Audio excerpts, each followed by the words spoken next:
It's another day on Shine Africa, and I want to welcome all of you who are watching at the moment.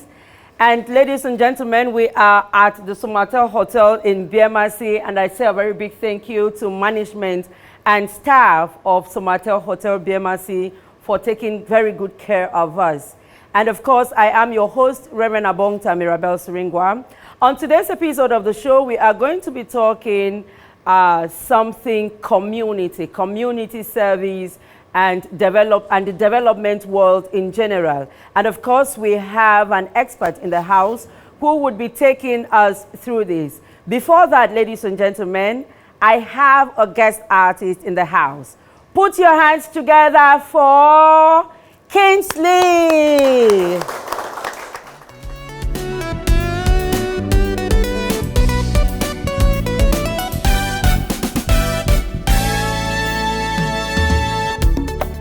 We saw you manganji, one draw we want to motor of them.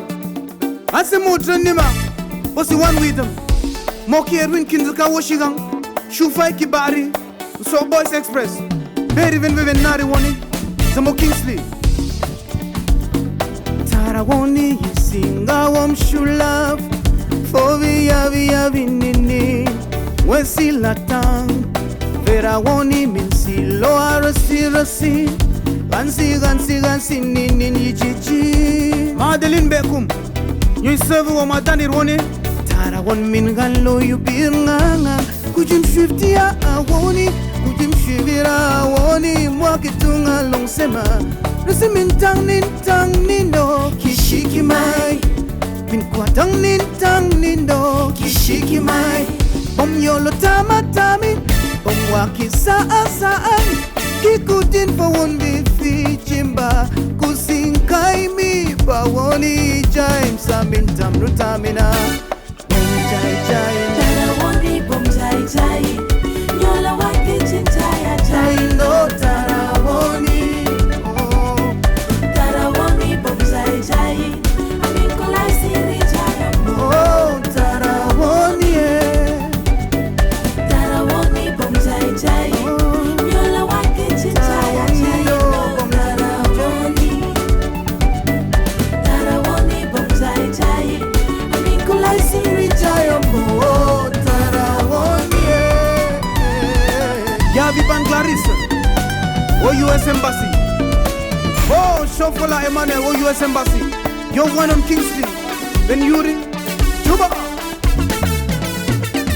Tarawonlen mo yuni birnganga Kujim shiftia awoni Kujim shivira awoni Magitunga long sema Min kwalon kem cha jiboki wakimai Mkukong kem cha jiboki wakimai Mioyini akai tarawoni Kinabana woni Kikutin for movie Fijimba awoni jaim Ligan shifti bom yo sasinari narina Embo forome Like Simba Tarawoni No jai jaina Wombo forombo Jai wambo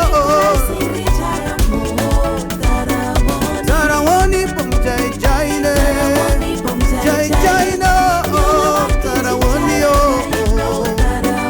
Tarawoni bom jai jaina Ajaina Tarawoni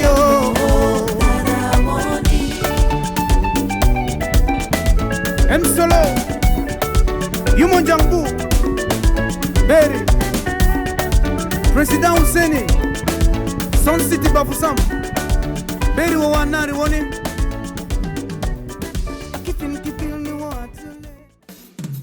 Shine, Africa, shine. Shine, Africa, shine. Very well, Tata Kingsley. Wow. And that has come all the way from Bansa in the northwest region of Cameroon. And I use this opportunity to say a shout out to all of you who call us from Bansa. We are together in this. Ladies and gentlemen, before the musical break, I told you that I have a fine guest in the house. And now, can you please put your hands together for my guest, Tams Ferdinand.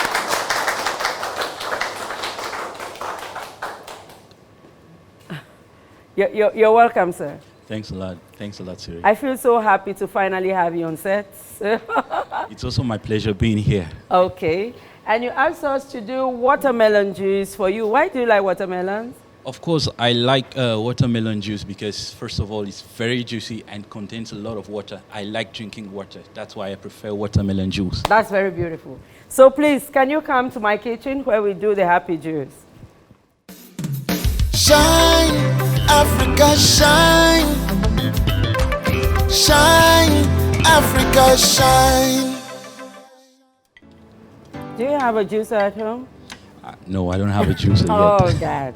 But I'll So- probably get one after the show. Exactly. It's a smart way of doing natural juices. So you just dash into your kitchen and you do something, and there you go, drinking it immediately. Sure, sure.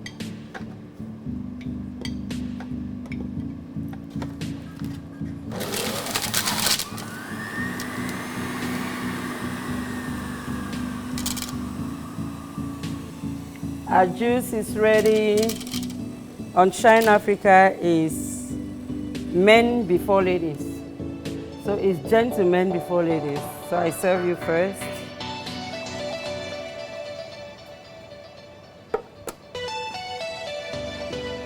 This is for you. Thanks a lot. What's your favorite color, please? Actually, my favorite color is black.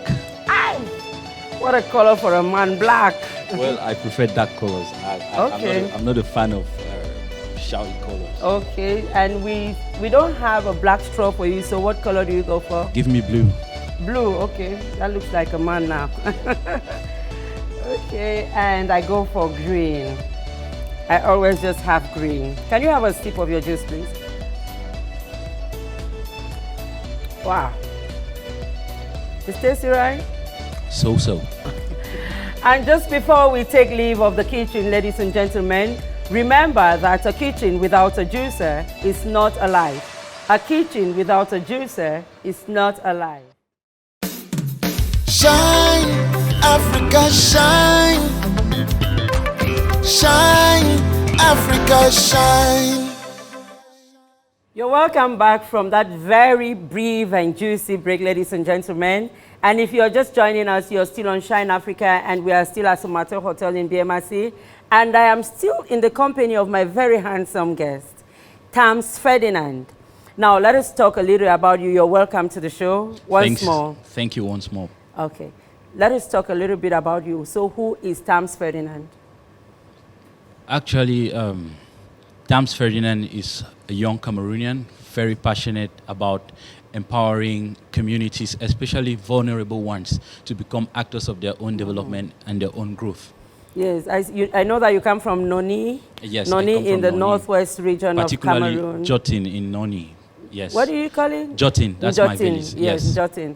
And I know that you also, I mean, your primary school and every other thing, your childhood days, I think you did them up north. Yes, actually my primary school throughout was up north because my father was transferred throughout that region. So from one... Adamawa, to be precise. Yes, the Adamawa province by then, to be Yeah. precise. From I practically attended primary school in four different schools because maybe after attending 1 or 2 years, that would get transferred to another rural locality or urban Was he a locality. teacher? No, he was in the military.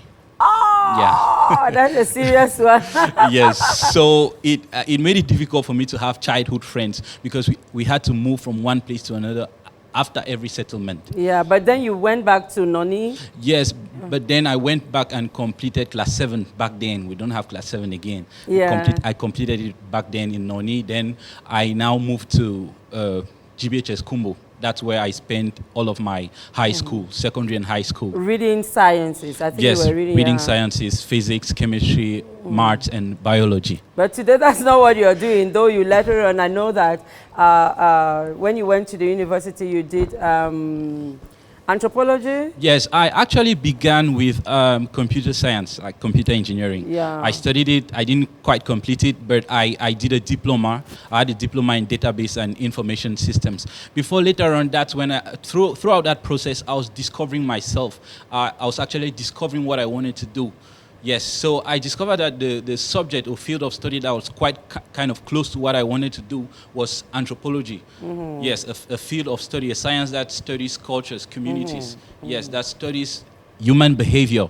So that's how I got to study anthropology. I went back to study anthropology when my mates were probably completing their masters. I took the time to go back to anthropology, and now I'm doing my thesis.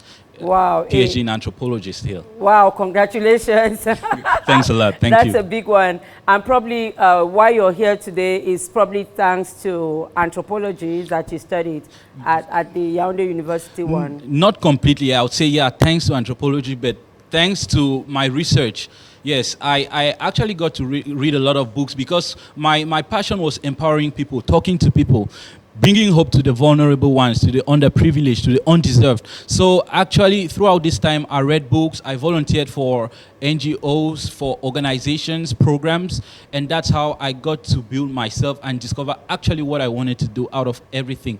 But anthropology just gave a scientific aspect to everything I'm doing now. Yeah. Yes. Okay, so now let us focus a bit on what you are actually doing now. I know that you are the founder of your NGO. Yes, Center for Research and Community Empowerment for Sustainable Development. You can just call it CRESDEV. CRESDEV. Yes, CRESDEV. So what do you do at CRESDEV? Actually, at CRESDEV, we work to empower communities, especially young girls, to become actors of their own development. We do this through research, education, awareness raising programs, sensitization, and even information sharing. Yes, that we used these links to reach out to girls. We equally organize programs, workshops, seminars where we work with young girls, like girls who get pregnant in their adolescence. We work to empower them and give them links, opportunities, how they can empower themselves, how they can become actors of their own development. Like, they should not give up after falling prey to this, because most girls, when they get pregnant, especially in adolescence, the next thing they think about is just getting married.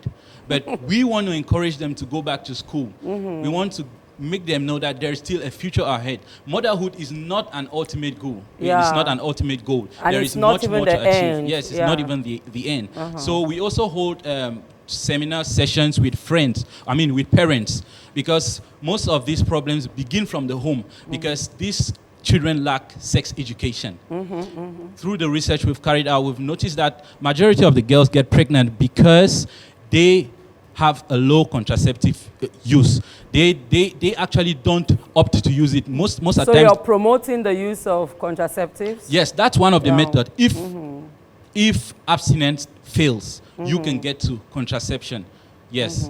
But first and foremost, we talk about abstinence is the best method to prevent teenage pregnancies. Okay. But those who can go to that, who can stick to that, Probably you're meeting a society or community that's already very sexually active. Yes. So you cannot talk abstinence to them anymore. Yes, it's actually difficult to talk to them about abstinence, because most of the times churches are already doing that, religious groups are doing that, but yet they're still failing. So what can we do beyond that? We can talk of contraceptives, and most of them don't even know contraceptive methods in these rural localities.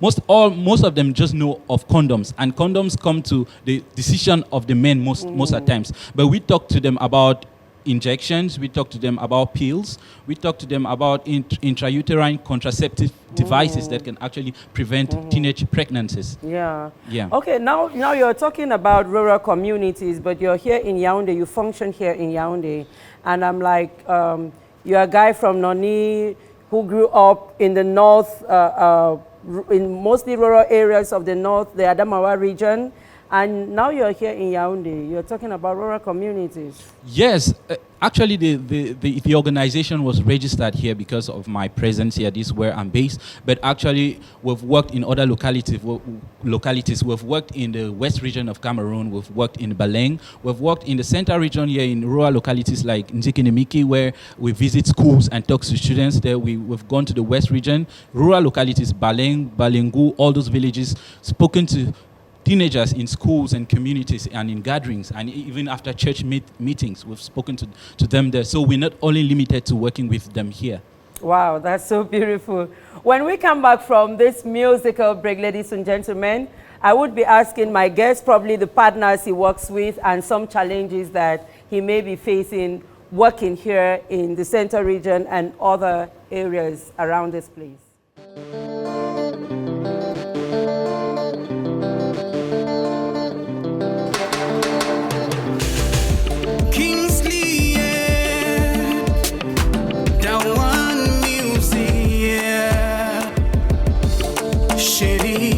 Tu es vraiment jolie, chérie, tu es vraiment jolie, ma baby, tu es vraiment jolie, chérie, tu es vraiment jolie. Aïe aïe aïe aïe aïe aïe aïe aïe aïe aïe aïe aïe. Not the way she dey shake 'em, she dey make all the guys dey holler. Not the kind of girl where they make person in the hustle. She dey do like Rihanna, I just swear she carry wahala. One a shot to baby, she dey make everybody dey holla. Hey, chérie, yeah, hey, baby, yeah, hey. Elle a un haut en bas, je te jure, baby, I could fight for you. Baby, yeah, hey, chérie, yeah, hey. She get up for front, for back, I just swear, baby, I could die for you, hey. Chérie, tu es vraiment jolie, ma baby.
This is so beautiful.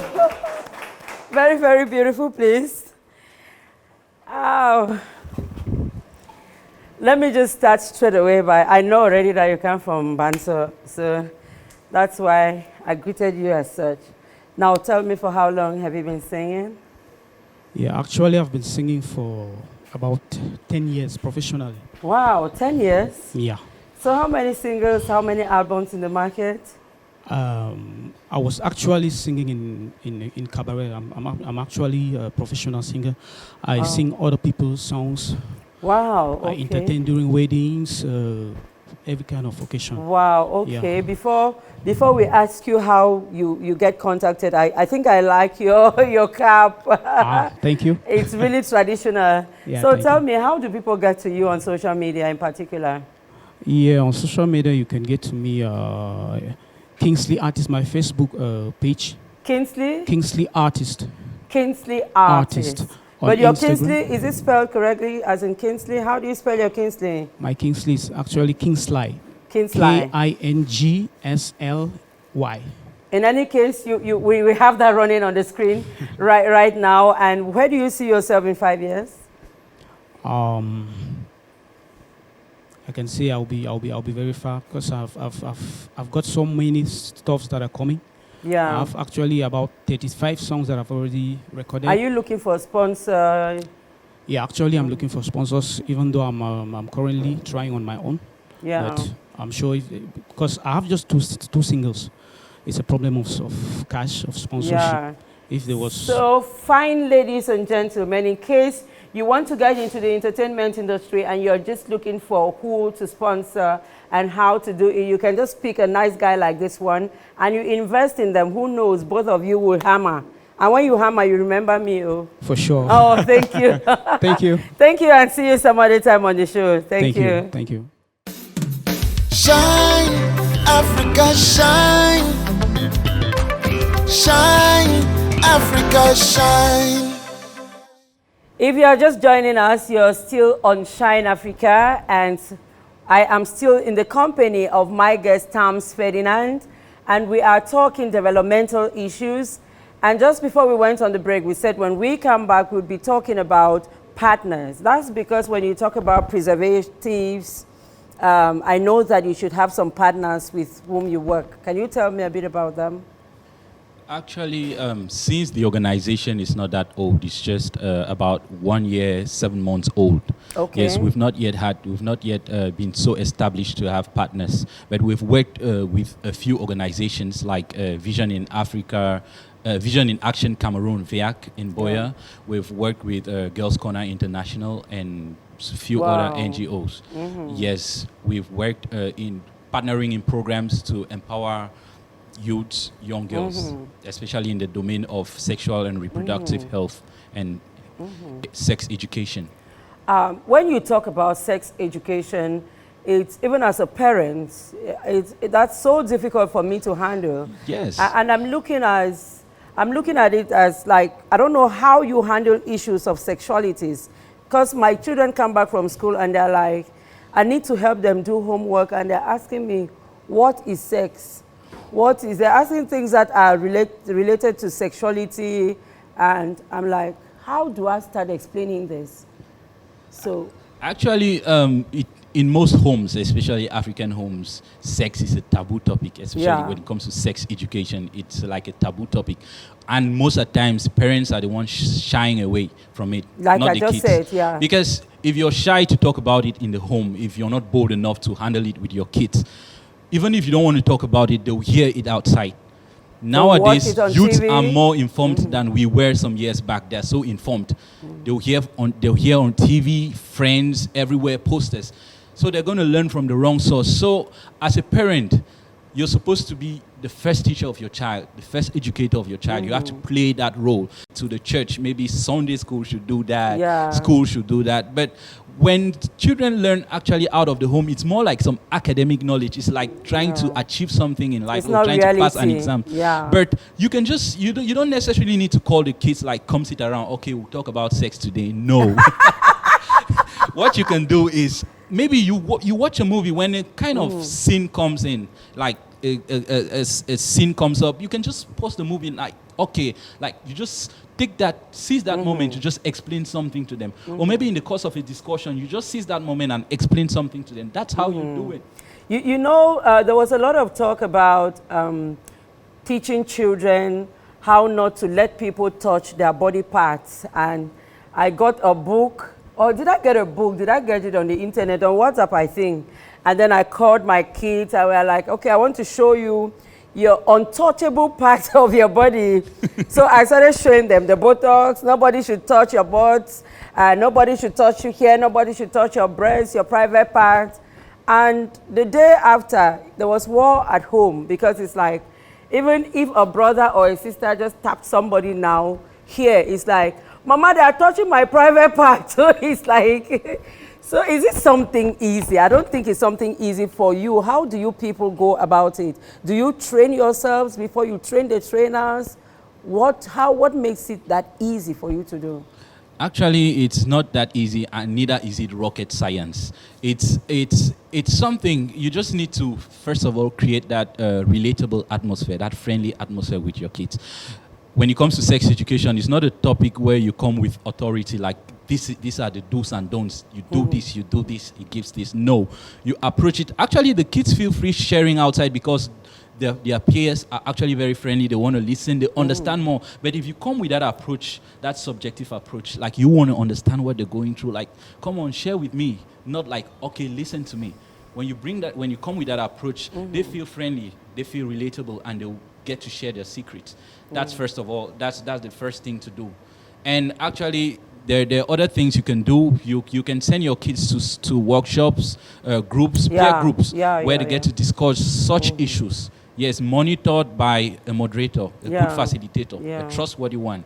Where they can get to share their peer trustworthy issues. one. I like when you say trustworthy because a lot of facilitators have become something else that we cannot tell here. Now, when we talk about unwanted pregnancies, usually, if I pick a case like the case of the northern regions, we are talking about kids as young as 10.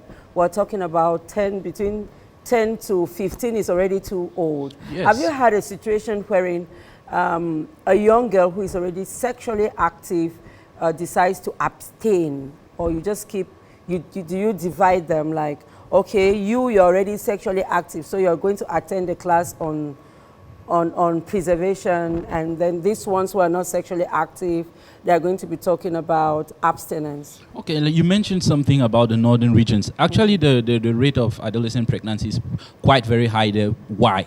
Because early marriages are very, very much preponderant there.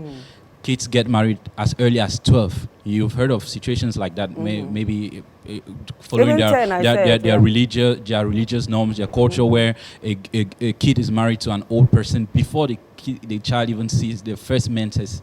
They're already given out, just waiting for them to get a little bit ripe.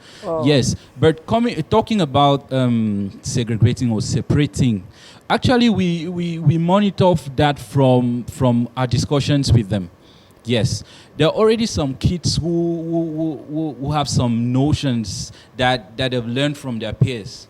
Yes, like they've gone beyond some level of control. Okay. Yes, they've gone beyond some level of control, and maybe their religious norms, religious beliefs don't really concur with abstinence. Yes, so we mostly encourage those who are really spiritually inclined, yes, who want to really respect the norms. Like when we visit such communities, we go to youth meetings, churches, maybe okay. Yes, like around the Catholic Church, we talk about that, and we in that milieu we can actually promote the abstinence. But when we get to maybe a girl that's already pregnant, or she already has one child as an adolescent, and maybe she's already having that notion that sex is just a normal thing at adolescence or before marriage, and you come with the approach like, no, it's spiritually incorrect. Actually, when you come with that approach, they just back you off. Actually, you have to come with a subjective mindset. Like you come like you want to understand what they're going through. Yeah. Then now you can look for the best solution in that situation. Yes. You don't come with standardized solutions. When you come with things like, I'm coming from outside, I'm coming to take you out of this, actually they will have a restraint to that. You have any challenges working on such things? Yes, there are challenges there, because there are situations where you actually see a young girl who's gotten pregnant, she has a kid, she wants to return to school, but maybe there's nobody to take care of that kid home. There's nobody to send her back to school, because in most of these communities, when a girl gets pregnant, what the parents think about is, okay, you got pregnant, just go stay with the guy. But maybe that girl doesn't really want to stay with that guy. She still has some hope. She wants to go to school. So we see such cases, and we really want to help them. We really want to empower them. Some of them say, okay, maybe for a year I'll learn tailoring, I'll learn hairdressing, so I'll be able to empower myself financially. But now we don't have funds, the means to actually help them. So with the help of partners, we could easily get to do that. So like if partners are listening to you and watching at the moment, they could actually come in and support. That's what you're saying. Yes, they They could could come call in and you to support. events Yes, and because support we have a plethora of projects we've conceived, we've written, like how we can really empower these girls in communities. Yes, we're just trying to do the best with the little we have now. Wow, thank you so much. And if someone were to contact you on social media, where would that be? Actually, CRISDEV, the organization, has a page. Just type on Facebook, Center for Research and Community Empowerment. Center for Research and Community Empowerment. Or you visit my personal profile or page, Tams Ferdinand. On Facebook. And you get to them for further discussions on all the things that he has talked about. We have people in the hall right now who have been watching and listening, and I believe that some of them have some questions for you. I'm Verda Mandin Fonyoy. My question actually goes to Tams Ferdinand.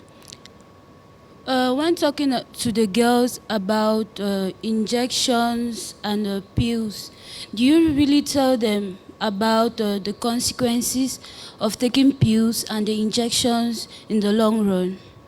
Thank you. Good evening to everyone in the house. My name is Mbinka Edwin Fonzoyuv. I have just one question to Mr. Ferdinand, which is, what really motivated him to choose this as his domain to work on? Thank you. Okay, answering the first question, talking about the pills and Consequences. yeah, the consequences. Actually, I don't do all of that myself. When we get to such sessions, we invite health experts. Personnel, Yeah, because yeah. we work most of the times in clinics.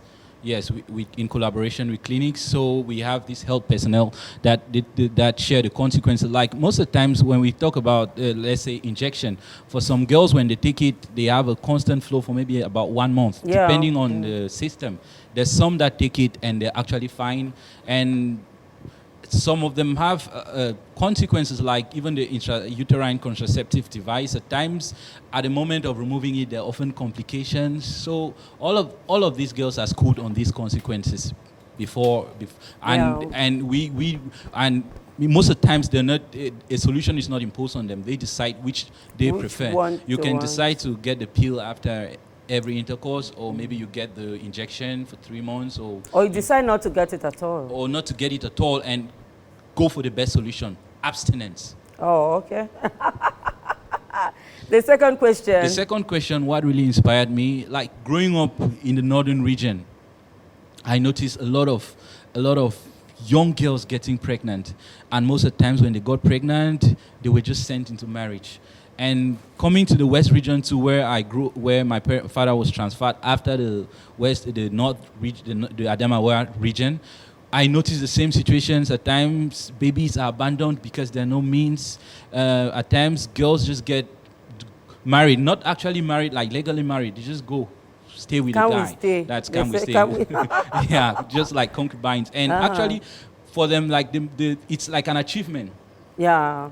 And with current modern trends, it's actually our traditions demand that a girl preserves her virginity.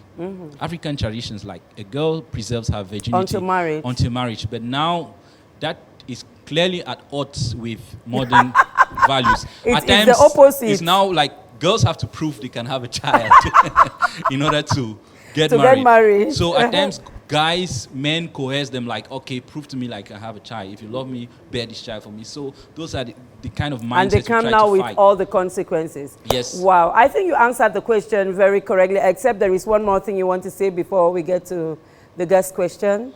Yes, actually, I just want to add that there's a lot to do in this domain, and at the level at which we are, we need a lot of partners. We need a lot of partnership. We need a lot of volunteers to come in, because the conception of such projects takes efforts, and it needs joint effort from other people coming in. Thank you very much. So partners can basically meet you via Facebook and others, and your email that's running on the screen at the moment. So now is the guest question. What will your question be? Okay, I have one very short and brief question. What brings you fulfillment in life? What brings my fulfillment is when I'm impacting lives, like what I'm doing on Shine Africa, I think I'm impacting a lot of lives from all over Cameroon. And also, as a pastor, sometimes I have a lot of people who have become pastors many years after I left the seminary.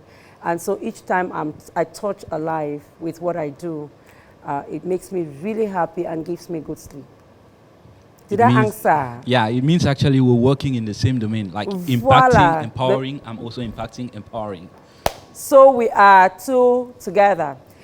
And now is my best slot, and unfortunately for you, it's your worst slot. My nightmare. It is the dance slot. And you asked us to dance to... It Work by Samsung. It Work by Samsung. Can we have a DJ on that beat? Shine, Africa, shine. Shine, Africa, shine. Yes. He's a church boy, Samsung. G-I-D on the beat. The word of God in my mouth. The spirit of the Lord in my heart. When I speak in tongues, even my tithes are an offering.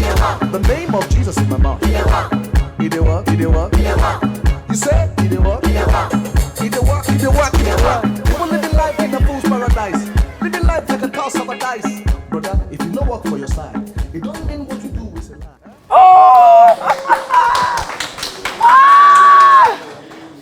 You actually danced well. I thought you were not even going to move, but you did well. And so we're going to see just how many marks you've made for yourself just dancing here. Was it a 5? No. Was it a 7? Was it a 7? Yes. Was it a 7? Yes. Let's clap for him. So you have 7 on 10. Just dancing here, and now you're going to leave us with your signature. Wow, we still have plenty of space on the African calabash. Just get any space and your name and your signature. Yeah, the name is a whole paragraph. Okay, we have the name right here, Ferdinand, for verification. And you will not go without having a gift from us, from the Shine Africa crew to you. This is for all the good work that you do for Cameroon and, of course, by implication for Africa. Thank you so much. Thank you, too, and thank you for coming. Thanks for the invitation. Thank you. Shine, Africa, shine. Shine, Africa, shine. Just before we go, here is our watchword. It is an African proverb which says, where water is the boss, there the land must obey. Where water is the boss, there the land must obey. Ladies and gentlemen, here's how we call it a wrap on today's episode of the show. And we are at the Somatel Hotel in BMRC. And I say a very big thank you to the team, Shine Africa team, for being part of us today. And of course, I remain your host, Reverend Abongta Mirabel Serengwa. Until next time, ladies and gentlemen, it is a bye-bye from me to you. Bye-bye. The spirit of the Lord in my heart. When I speak in tongues, even my tongue is not like the name of Jesus in my mouth. It dey work, it dey work. You never start. DJ, you may not go far. That was warm I up. did not know that the song was this hot. Now my blood is hot. Until Let's go.